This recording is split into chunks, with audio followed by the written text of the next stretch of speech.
अस्सलाम वालेकुम स्टूडेंट्स। आज हम लोग chapter 90 dawn of modern physics पे अपना एक और अहम टॉपिक पढ़ेंगे जो कि है wave nature of a particle.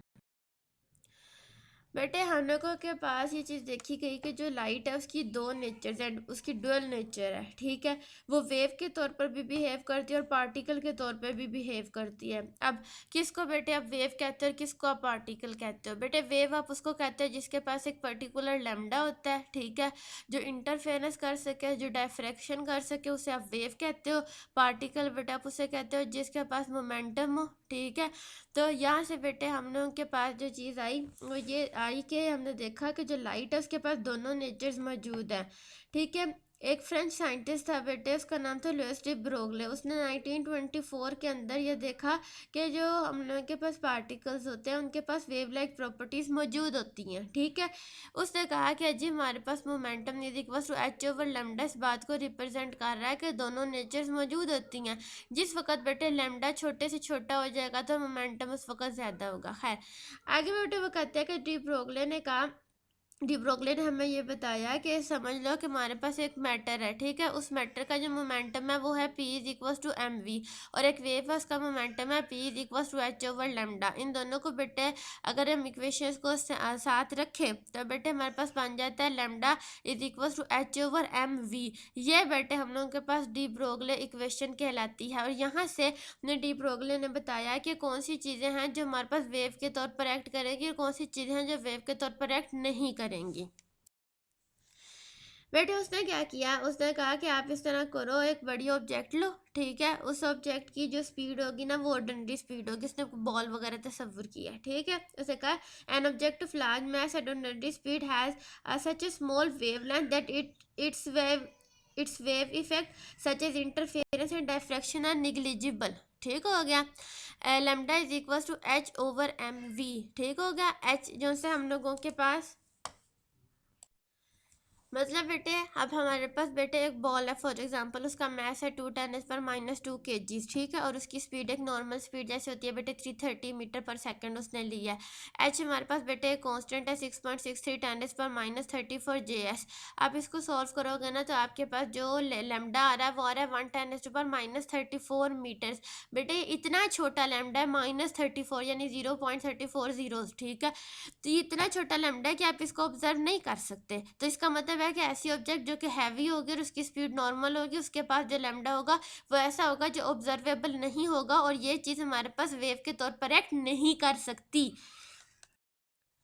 Next उसने कहा कि एक इलेक्ट्रॉन है जिसका बेटे मैथ 9.1 10⁻31 kg होता है बेटे, और इसकी स्पीड 10⁻6 ऑर्डर में आती है। ठीक है, हमारे पास सबसे ज़्यादा स्पीड लाइट की है बेटे, वो 3 10⁸ है, और जो इलेक्ट्रॉन्स हैं वो 10⁻7 और 6 के अंदर होते हैं। खैर इसके ऊपर बेटा जब अप्लाई किया तो इसकी जो वेवलेंथ आई है वो 7 × 10⁻10 मीटर्स में आई है। ये जो वेवलेंथ है ये यानी जो 10⁻−10 वाला ऑर्डर है बेटे, ये तो एक्सरे रेंज का है, और एक्सरे रे है बेटा, इलेक्ट्रोमैग्नेटिक वेव है वो। ठीक है, तो ये बात पता चली कि अगर इलेक्ट्रॉन्स को डिफ्रैक्ट करवाया जाए या इंटरफेरेंस इनकी कराई जाए तो हमें बिल्कुल साफ साफ बेटा पता चलता नज़र आती है कि ये हम लोगों के पास जो एक्सरे के ये मतलब एज अ वेव बिहेव करता है। अब इलेक्ट्रॉन जो सा है वो एज अ पार्टिकल भी बिहेव करता है और एज अ वेव भी बिहेव करता है। तो यहाँ से एक असूल निकल आया कि जिन चीज़ों के मैसेज थोड़े होते हैं उनकी स्पीड ज़्यादा होगी, और जब बेटा आप इन चीज़ों की वेव देखेंगे तो वो ऑब्जर्वेबल होगी, और ऐसी चीज़ें जिनका मैस ज़्यादा होगी उनकी स्पीड ऑर्डिनरी होगी और उनका जो लैम्डा है वो देखा नहीं जा सकेगा। तो इस वजह से वो हमारे पास पार्टिकल्स होंगे, जबकि दूसरी चीज़ें वो हमारे पास वेव भी होंगे और पार्टिकल भी होंगे। लेकिन एक बात हमेशा याद रखिएगा कि एक वक्त में एक ही नेचर सामने आती है। ठीक है, या तो electron as a wave behave करेगा या तो electron as a particle behave करेगा, एक ही वक्त में वो दोनों काम नहीं कर सकता। नेक्स्ट है बेटे हमारे पास डेविसन एंड जर्मर एक्सपेरिमेंट, एक अहम एक्सपेरिमेंट है बेटे। यहाँ से उन्होंने इलेक्ट्रॉन्स की वेव नेचर को कंफर्म किया था। ठीक है, डी ब्रोगले ने तो बता दिया ना कि इलेक्ट्रॉन के पास वेव नेचर है। अब डेविसन और जर्मर का जो प्रैक्टिकल था उसने इस बात को जिनसे है वो कंफर्म कर दिया था कि हाँ जी ऐसा है। अब बेटे इन्होंने एक प्रैक्टिकल किया था, उसमें इनके पास एक इलेक्ट्रॉन गन थी। इलेक्ट्रॉन गन बेटे आप लोग ऑलरेडी पढ़ चुके हो सीआरओ के अंदर। ठीक है, एक निकल क्रिस्टल था, एक बेटे डिटेक्टर था। इलेक्ट्रॉन गन से बेटे जो हम लोग के पास इलेक्ट्रॉन मतलब बीम ऑफ द इलेक्ट्रॉन ना मूव करके बेटे आते थे। वो कहता है a convincing evidence of the wave nature of electron was provided by Clinton J Davisson and Lester H Germer. They showed that electrons are diffracted from the metal crystal in exactly the same manner as X ray और any other wave. The apparatus इन्होंने दिखा दिया, ठीक है।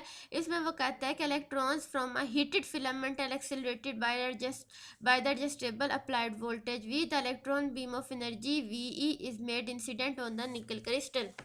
बेटे आप सबको अच्छी तरीके से पता है कि इलेक्ट्रॉन गन के अंदर हम लोग के पास कैथोड होता था, फिलामेंट होता था और ये सब चीज़ें होती थी। वहाँ से हम लोगों के पास इलेक्ट्रॉन रिलीज होके आए और इस सारे प्रोसेस को इलेक्ट्रॉन गन के पीछे एक वोल्टेज लगा होता है, वो कंट्रोल कर रहा होता है।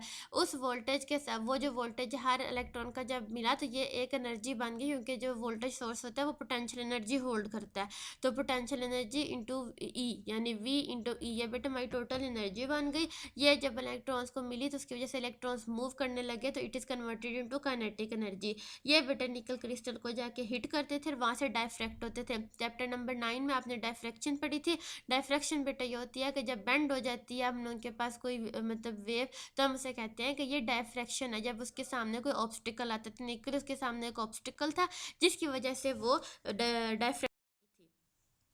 तो बेटा हम लोग जो शुरू होती है डेरिवेशन होती है कि जो हमारे पास पोटेंशियल गिवन था इलेक्ट्रॉन्स को, it is converted into kinetic energy. बेटे 2 को हम दूसरी साइड पे ले गए, हमने एम वी स्क्वायर किया। अब यहाँ पे देखा जाए तो बेटे एक मसला ये है कि हमारा जो डी ब्रोगली इक्वेशन है वो तो है lambda is equal to h over m v. मुझे एम वी चाहिए था, तो अब वी के ऊपर तो बेटे स्क्वायर है और एम के ऊपर कुछ भी नहीं है, तो एम के ऊपर स्क्वायर लाने के लिए multiplying m on both sides, दोनों साइडों पे बेटे एम से मल्टीप्लाई कर दिया गया और फिर अंडर रूट लिया तो मेरे पास एम वी की वैल्यू आ गई। Lambda is equal to h 6.63 10⁻34 JS 2 into mass of electron 9.1 10⁻31 kg। V बेटे 54 ली गई है, यहाँ पर वो उन्होंने इस्तेमाल कर लिया। ई बेटे चार्ज होता है 1.6 10⁻19 कूलम। लैम्डा आया 1.66 10⁻10 मीटर। जब ये देखा गया बेटे तो हमने देखा कि इसका एंगल 65 निकला, और 65 बेटे वो एंगल है जो हम लोग एक्सरे पर भी देखते थे, यानी अगर हम एक्सरे को डायफ्रैक्ट करवाते हैं तो वो भी हमें 65 एंगल देता था, और जब हमने इलेक्ट्रॉन को करवाया तो उससे भी हमें 65 एंगल दिया। तो एक तो यहाँ से भी ये परफॉर्मेंस जो थी हमें साबित हो गई, लेकिन इन्होंने इसको एक और तरीके से परफॉर्म।